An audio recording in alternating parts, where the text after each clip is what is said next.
Film के शुरुआत में हमें डीयू के सेंट विंसेंट कॉलेज के बारे में बताया जाता है, जहां एक वर्जिन ट्री है। हर साल वैलेंटाइंस डे पे वर्जिन ट्री नामक पेड़ की पूजा की जाती है और दूर दूर से लोग आते हैं, क्योंकि मान्यता ये थी कि इस पेड़ की आरती करके इंसान को उनकी सच्ची मोहब्बत मिल जाती थी। लेकिन 2003 के होलिका दहन के दौरान यहाँ कुछ तो भयावह हुआ था, जिससे उस पूरे एरिया में आग लग गई थी। खैर, यहाँ से कहानी प्रेजेंट टाइम में आती है, जहाँ हम शांतनु नाम के बंदे से मिलते हैं और उसका दिल टूटा था।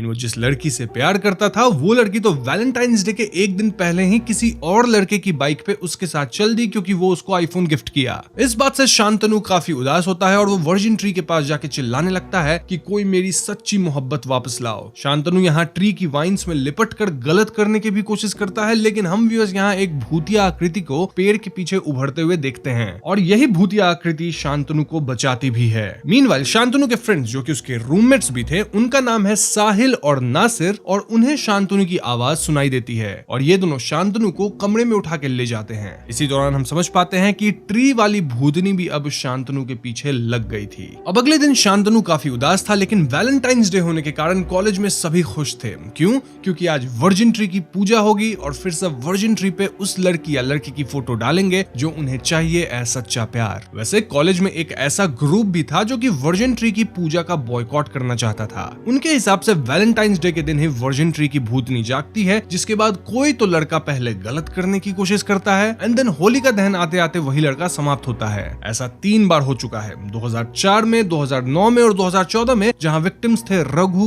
वरुण और सिड। सो यस, कुछ स्टूडेंट्स इस वर्जिन ट्री की भूतनी को मान रहे थे, लेकिन कॉलेज के फैकल्टीज और स्टूडेंट्स इनकी बात पे ज्यादा ध्यान नहीं देते। खैर, आगे हम अनन्या नाम की लड़की से भी मिलते हैं, जो कि यूं तो शांतनु से प्यार करती है, लेकिन वो अपने प्यार का इजहार नहीं करी है। अब इस बार वैलेंटाइंस डे की रात पार्टी के दौरान एक बार फिर एक लड़का गलत करने की कोशिश करता है, डिपिक्टिंग कि इस साल वापस से वर्जिन ट्री की भूतनी जाग गई है। अब हालांकि वो लड़का बच जाता है, लेकिन कॉलेज में तो बवाल उठ गया था और कॉलेज वालों को मीडिया वगैरह से बचने के लिए झूठी खबर देनी पड़ती है कि वो लड़का ऐसा गलत करने जा रहा था क्योंकि उसे क्रिप्टो में लॉस हुआ था। इस पॉइंट पे कॉलेज वाले डिसाइड करते हैं कि उन्हें किसी पैरानॉर्मल एक्सपर्ट की नीड है और ऐसे में वो बाबा से कांटेक्ट करते हैं, जो कि इसी कॉलेज के एलुमनाई रह चुके हैं। अब आप पूछोगे बाबा कौन, और मैं आपको बताऊंगा कि बाबा का रियल नाम है डॉक्टर कृष्णा त्रिपाठी, जो कि पैराफिजिसिस्ट है, यानी काइंड ऑफ आप घोस्ट हंटर कह सकते हो। और अपने इंट्रो सीन में बाबा कई भूतों को मार पीट के पानी पिला देते हैं। इसके बाद बाबा कॉलेज वालों के कहने पे कॉलेज आने के लिए मान जाते हैं, जहां वो कॉलेज के इस वर्जिन ट्री के भूत को पकड़ेंगे। अब आगे हम कॉलेज में एक और अटैक होते देखते हैं, जहां कॉलेज के 5 लोग, जिनमें स्टूडेंट्स एंड टीचर्स दोनों थे, उन सभी के आंख उजले हो जाते हैं, एज इफ उन्हें कोई दौरा पड़ रहा हो। इनफैक्ट ऐसा प्रतीत हो रहा था मानो कोई इन्हें वर्जिन ट्री से लटका रहा हो, और इन 5 लोगों में साहिल भी था। अब हालांकि ये पांचों सेम डे एंड तक ही रिकवर कर गए थे, बट अगेन ये इंसिडेंट एक तरह की चेतावनी थी। इसके बाद हम उस भूतनी को भी देख पाते हैं, जो कि पूरी तरह से शांतनु के पीछे पड़ गई थी,